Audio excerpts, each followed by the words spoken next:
Kayo ho ba niligawan ni Vic Soto? Ay, hindi. For the record, hindi. Hindi.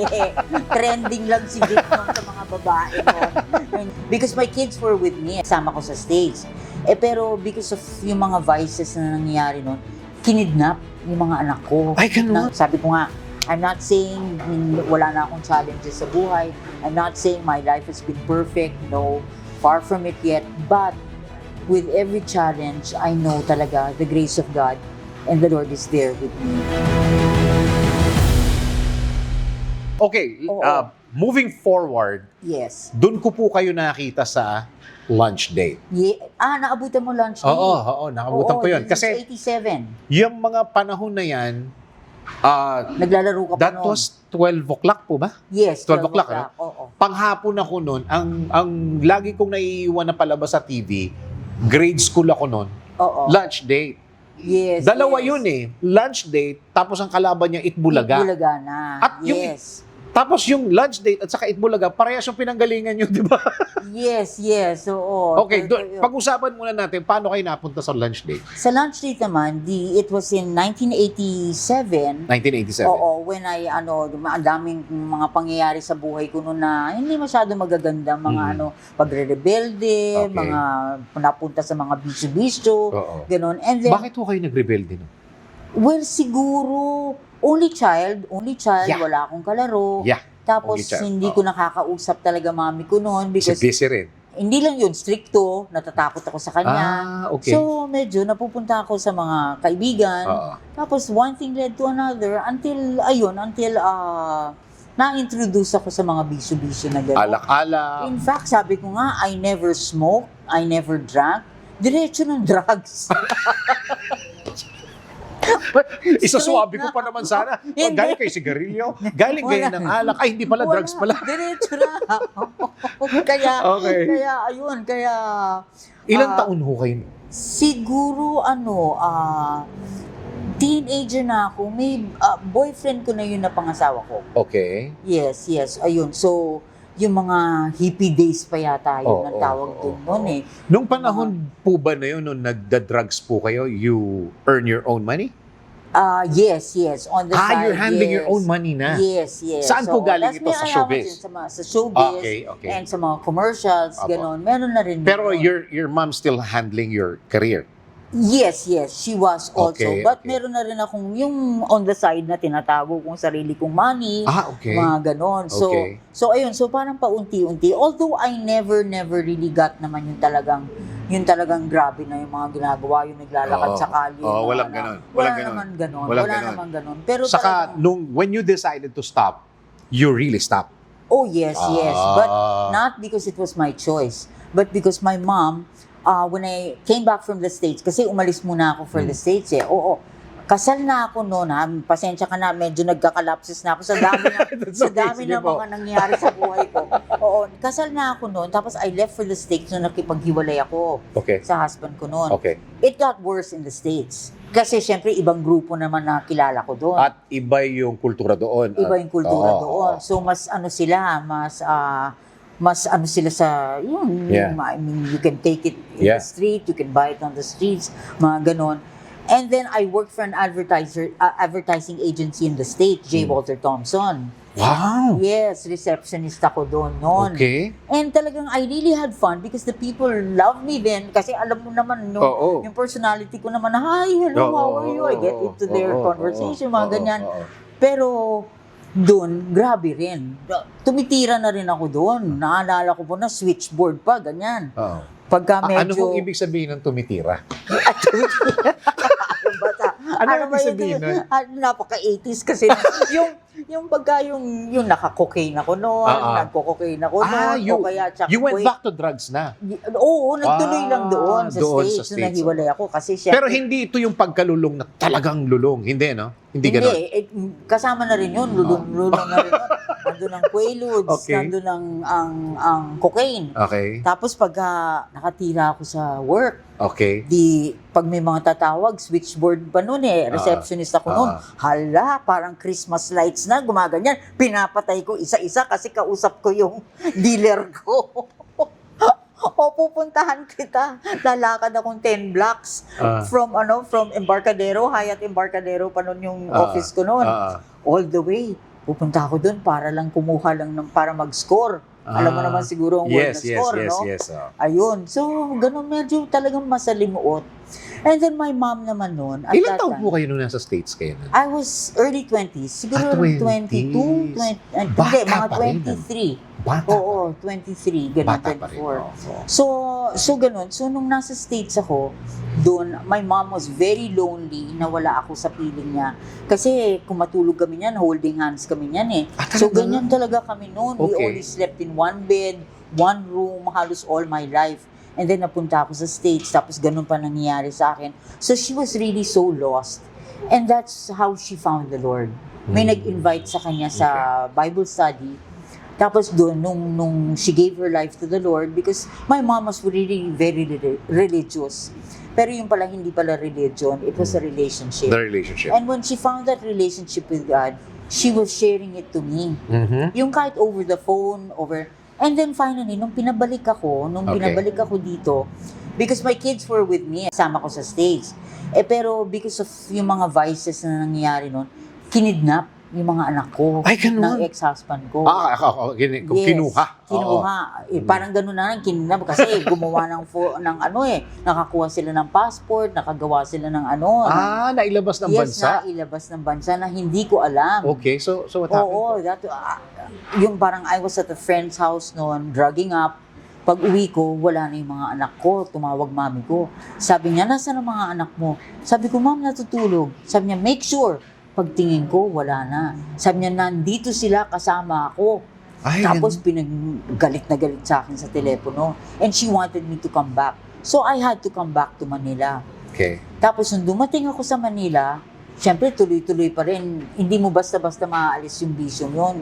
But siguro sa dami rin ng mga nagdasal sa akin, and including my mom na talaga, I'm sure niluluhod talaga ako. There came a time na kasi pag New Year's, magtitipon-tipon kami sa bahay ng father-in-law ko. Kasama ko pa yung mga anak ko. Pero that time, sabi ng father-in-law ko, let's all celebrate New Year's dito sa bahay ko. So we all went to his house. My kids, my mom, and myself, we joined their family.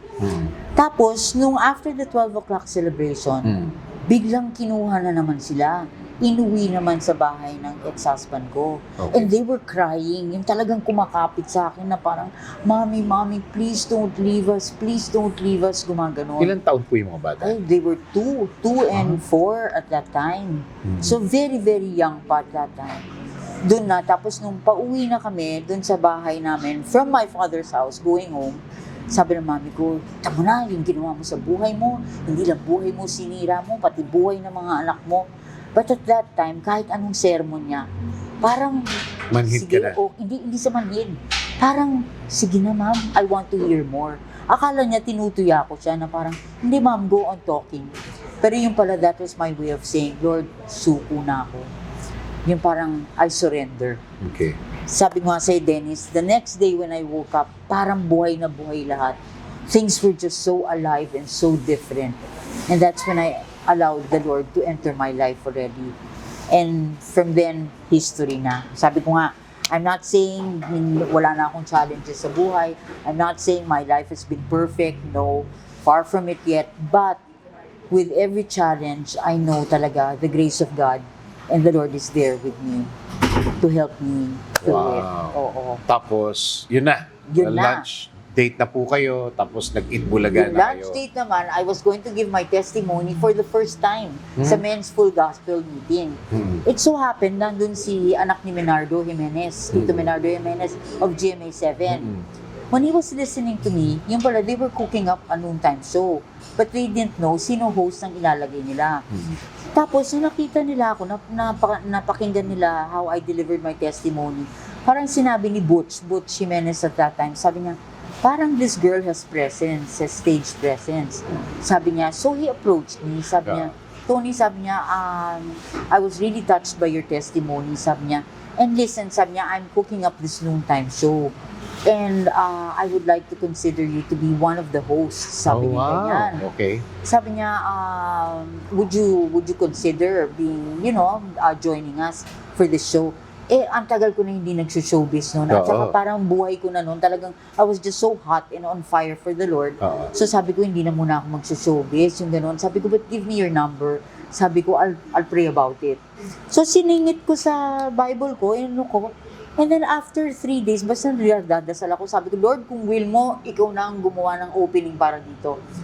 Dumaan ang ilang araw. 3rd day, pagbukas ko ng Bible ko, nakita ko yung pangalan ni Butch.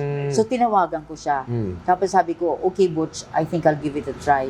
And that's the start of lunch date. Yun. And the rest is history. Bakit po kayo nawala sa lunch date?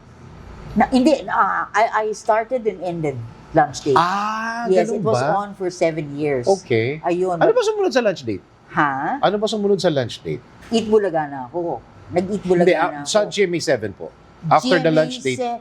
May mga SST pa yata noon. Sila Randy Santiago. Randy Santiago, tapos Anjanette Abayari yata. Yeah. Oo, yun. Tapos po, nung natapos yung lunch date, nag-eat Bulaga kayo? Hindi pa kaagad. Kasi Okay. I was also while doing lunch date, I was doing Del Monte Kitchenomics for Eat Bulaga. Yes. Segment ng Eat Bulaga yun. Okay. So si Joey ang nagsabi, teka, Pero wala na kayo sa lunch date? wala nun? na ako sa lunch Okay. date. Nagsara na. Oo. Tapos na. Tapos you did the Del Monte Kitchenomics. While I was on lunch date, Yes. meron pa akong Okay. segment ng Del Monte. Tapos, Nung nagsara ang lunch date, inisip ni Joey, ba't hindi natin kunin si Tony? pero nung time na yon, nung nag-Del Monte Kitchenomics po kayo, may lunch date pa. May lunch date pa. Pero noon. it's a segment of Eat Bulaga. Yes, Ha? yes. Pwede ba Oo, yun? Dati pwede pa yung mga gano'n. Okay. At saka kahit nasa lunch date ako noon, nag-guest ako sa OK Caverico. So Okay. wala pa yung mga... Wala pa yung kapamilya, mga kapuso. bangayan, yung Ganun, mga ano? Wala Kapatid. pa. Oo. Wala pa noon. Friendly, pa Nung noon. nakita po kayo ni Joey De Leon, Sabi ni Joey, ba't hindi natin siya kunin? So they asked me, they called me, and si Malu, sabi nga niya sa akin, mag-guest ka muna dito, kahit parang trial. So nag-once a week muna ako, every other week pa nga yata, once a week, every other week. Tapos hanggang sa nag-twice a week, every other day, until nag-daily na ako. Yun yata yung namatay si Rio Diaz. Yes. And yes, they were yung panahon thinking na yun. of, yun, pinasok na ako ng regularly. So nung nasa Itbulaga kayo, parang ang tukso-tukso nun, lahat na lang ng host nililigawan ni Vic Soto. Kayo ho ba niligawan ni Vic Soto? Ay, hindi. For the record, hindi. Hindi. Trending lang si Vic nung sa mga babae nun. Hindi. Walang But, palipad hangin? wala akong... Natatandaan? Wala akong natatandaan. Hindi. Pero, kasi si Vic naman kasi talaga, is really a nice person. Mukha lang siya suplado, pero talaga napakabait.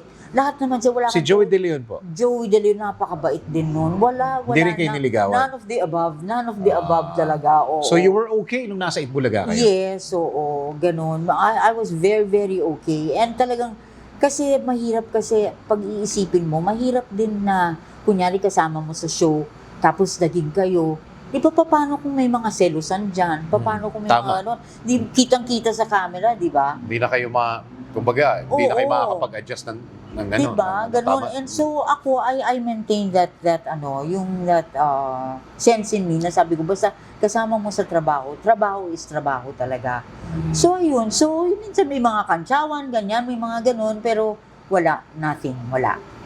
Oh, Walang ligawan. yan ang Yan, buong buhay for ni the Miss record. Tony Rose Gaida. Yan ang talagang buong-buo na Tip kwento of ni the Miss. iceberg pala yun. Wala, Parang, hindi pa. hindi na magkakasya sa 1 hour show ito. Okay, Ayun. if you're going to leave something para dun sa mga netizen na nanonood po sa atin, ano po yung the best life lesson you can share with our viewers po? You know, I would always tell young people that I work with, isa na dyan si Tony Gonzaga. Because Tony is such an obedient daughter. I saw it talaga, how she obeys her mom. Kahit na minsan True. sobrang stricto ng mami niyan, talagang obedient. And I've seen other people also na ganun din ka-obedient sa parents. Alam niyo, there is talagang, it says also in the Bible, di ba? Na if you obey your parents, Yes. talagang you will be blessed. And tignan mo naman And long ang mga- life. and long life. Yes. Tingnan mo naman ang mga naging buhay nila. Talagang blessing talaga if you would observe women and men also who were obedient to their parents. Talagang I would honestly say yun ang number one lesson talaga. True. Tapos isa pang masasabi ko rin na of course we all go through challenges and trials. Kung wala kayong trial ngayon, antayin nyo lang, kakaroon din kayo. Hindi. But it's Matitindi talaga. No? Oo. Kailangan natin daanan yun Kailangan para maging daanan matibay yun. tayo. Kasama na ng buhay yan talaga. Oo. Kaya, but importante talaga is may Panginoon ka sa buhay because hindi kaya talaga pag solo. You try to solve things. At saka alone. nakakapagod. Nakakapagod talaga. Nakakapagod, nakakapangit, nakakapagod. Kaya talagang importante talaga ang Panginoon sa life mo. And another thing is, don't waste your pain.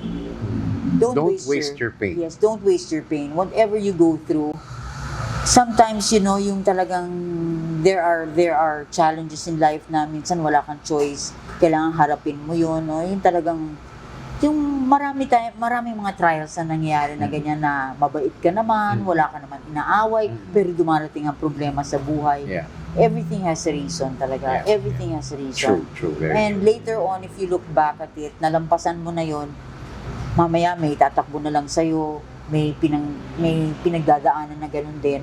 Nakikita mo na nagagamit mo yung experience mo para bigyan din ng comfort other people who are also going through pain.